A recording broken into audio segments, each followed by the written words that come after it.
ഷാബാനത്ത് എന്നൊരു പെണ്ണുണ്ടായിരുന്നു. ഓള് വലിയ സംഭവമാണ്. വേശ്യാലയം നടത്തുന്ന പെണ്ണ. ഓളന്നെ നല്ല ഗ്ലാമറാണ്. അങ്ങനത്തെ ഈ പെണ്ണ് വേശ്യാലയം നടത്തുമ്പോൾ ഒരു സ്ഥലത്ത് അവിടെ പരിസരത്ത് ഒരു വയലുണ്ട്. സ്വാലിഹുദ്ദീൻ തങ്ങളെ വയലിന്റെ മജ്‌ലിസിലേക്ക് ഒരു പെണ്ണിനെ പറഞ്ഞ ചെന്ത അവിടെ നടക്കണമെന്ന് വെച്ച് അവള് തിരിച്ചു വന്നിട്ട് പറഞ്ഞു, അവിടെ വയലിങ്ങനെ പറയാൻ ഒരാള് എന്താണെന്ന് വിചാരിച്ചിട്ട് ഈ പേള് സ്ട്രോങ് ആയാണ്ട് ചെന്ന് വരുമ്പോ ഓതുന്ന ആയത്ത് എന്താ നിങ്ങൾക്കറിയോ? ഇന്നലദൈനാ അൻകാലൻ വജഹീമൻ വതആമൻ ദാ ഗുസ്സ വഅദാബൻ അലീമാ. വയല് കഴിഞ്ഞ് എല്ലാവരും പിരിഞ്ഞു പോയ പുസ്തകം എടുത്ത ആകാശത്തുള്ള നക്ഷത്രത്തിന്റെ അത്ര ഒരാൾ തെറ്റ് ചെയ്താൽ പൊറുക്കുമെന്ന് വെച്ച് പൊറുക്കും. കടലിലുള്ള തിരമാലകൾ കണക്കൊരാൾ തെറ്റ് ചെയ്ത് പൊറുക്കും തന്നെ. ഷാബാനത്ത് ചെയ്ത തെറ്റ് ചെയ്താലും എനിക്ക് പൊറുക്കും. ഷാബാന ബോധം കെട്ട അവിടെ വീണ് പെണ്ണ്.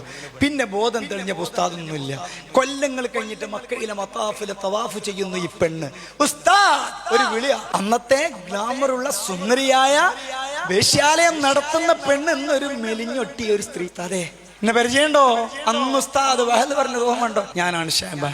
എന്നിട്ട് ഒരൊറ്റ ദുആ മക്കത്തുനിന്ന് ഈ പെണ്ണ്, അല്ലാഹ് എന്റെ ഉസ്താദിനെ മുന്നിൽ ഞാൻ എത്തിച്ചിരിക്കുന്നു. ഉസ്താദിനെ സൽക്കരിക്കാൻ എനിക്ക് ഭക്ഷണം കൊണ്ട് റബ്ബേ. ആകാശത്തുനിന്ന് തളികയിൽ കറാമത്തായിട്ട് ഭക്ഷണം ഈ പെണ്ണിനെ ഇറങ്ങി. ആർക്കാ ഈ കറാമത്തുണ്ടായത്? അന്നത്തെ വേശ്യാലയം നടത്തിയ പെണ്ണ് ഇന്ന് കറാമത്തുള്ള വലിയത്തുല്ലാഹിയായി. നന്നായാല് മലക്കിനെക്കാളും മനുഷ്യൻ നന്നാവും, നാശമായാൽ നായേക്കാളും നാശമാകും.